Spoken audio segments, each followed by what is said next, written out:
Borda, welcome to another episode of This Is Sevens. Today we're going to be looking at spiral kicks, then we're getting back in the kitchen and doing some cooking. Let's go. And the doctor is in the house.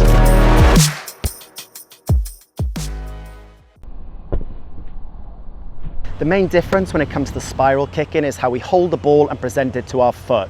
So traditionally we'll hold the ball upright, slightly tilted forward, and we look to connect with the tip of the ball and make it spin end over end.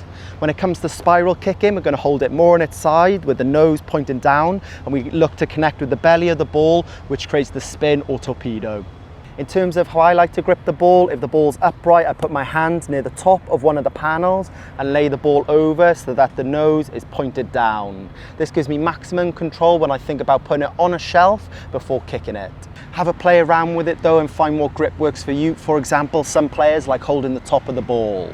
The key thing is though that you can accurately and consistently place the ball into the same position for you to kick each time. The amount of heat coming off the rubber crumb is actually burning the bottom of my feet. When it comes to striking the ball, we still want to look to strike with the knuckle of our foot and we're kicking straight through the belly of the ball.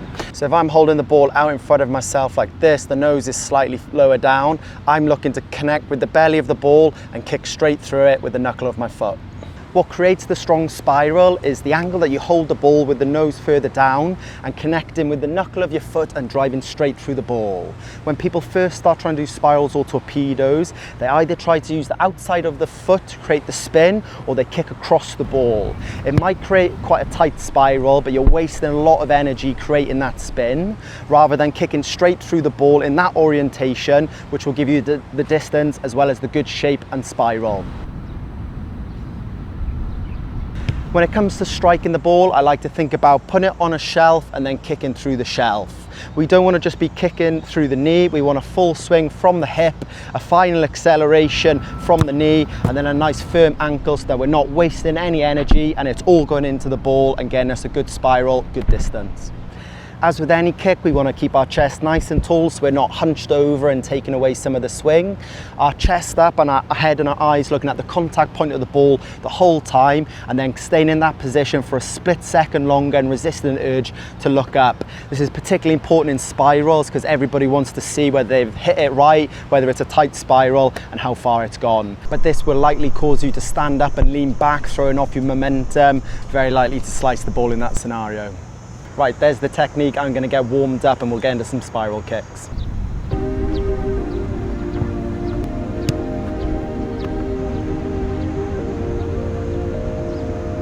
They're a nice little warm up for kickers. So a quad stretch and you pull into your hand for 2 seconds and then release and go into a leg swing.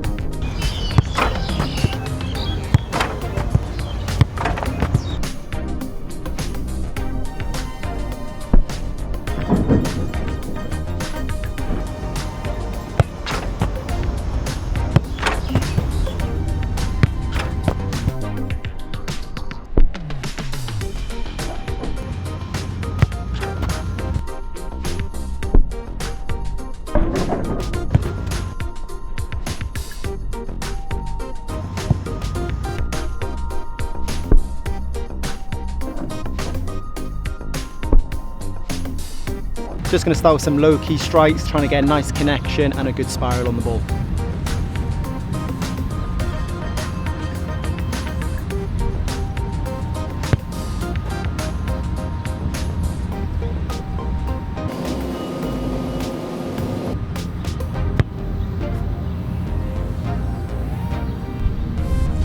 Our old mate is back.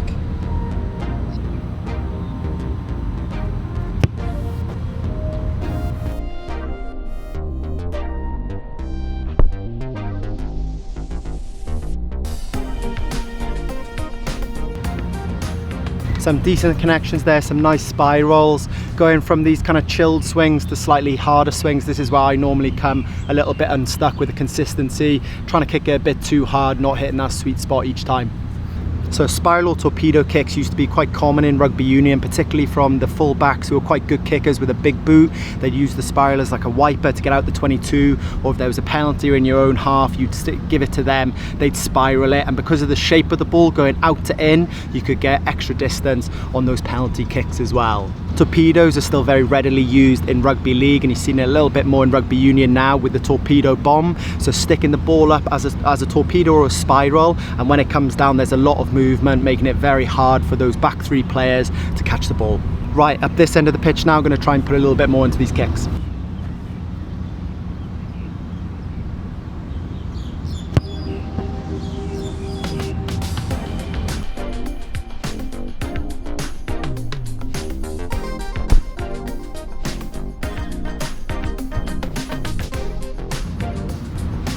Not a bad one there, pretty decent spiral, just slightly off axis.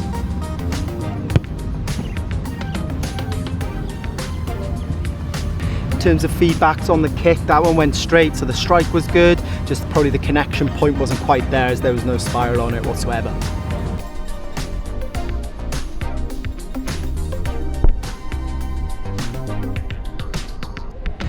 Very tight spiral, but that was one of those chopping actions which adds kind of a false spin to it. That probably went at least 15-20 meters, not as far as the previous kicks.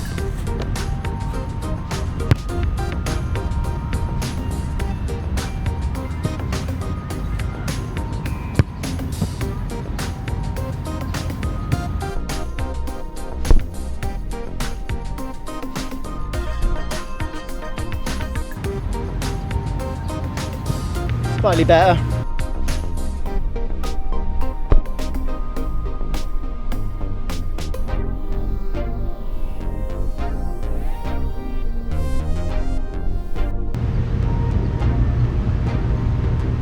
That was the best one yet. Nice clean connection, has gone at least 10-15 meters further than the other ones.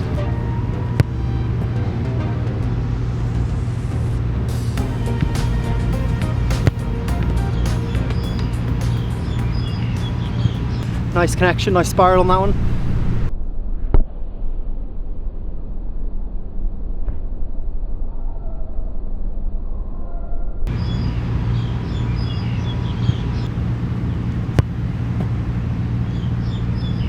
The other nice thing about a spiral, if you connect quite well, the way it comes down and hits the ground, it will often have quite a good kick and roll, so you can get some extra distance, particularly these days if you're trying to go for things like 50-22s or looking to really clear your line out with the 22 and you just really want to maximize that distance.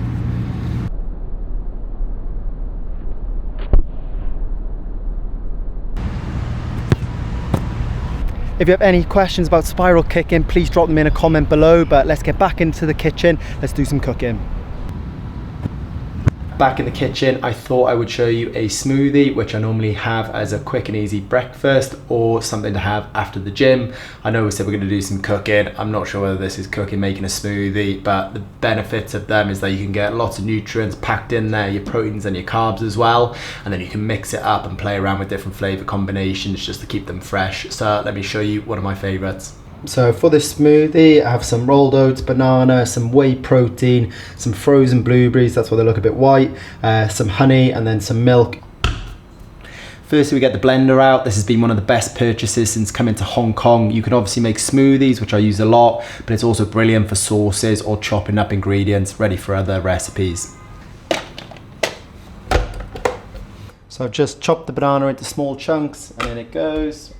Then in with the rolled oats. So depending on how much training I'm doing, I can alter the amount of oats for the kind of carbs. Bit of whey protein powder, frozen berries, little squeeze of honey just for some sweetness, and then some milk. So depending on how much milk you put in will depend on how thick or how fluid it is. So you need enough just to get it going. That's all good for me. Just blitz it in. So here it is. I like it quite a liquid smoothie. I think there's nothing worse than trying to chew through something that's too thick. There you go, nice simple smoothie, loads of different options. You can add things like peanut butter, Nutella as well if you want a little bit more sweetness, but it's got all the nutrients you need, some carbs and protein, so great for breakfast or after the gym. If you have any questions about the video, then please drop them in a comment below. We will get back to you, but give us a like, please consider subscribing, and diolch yn fawr for watching.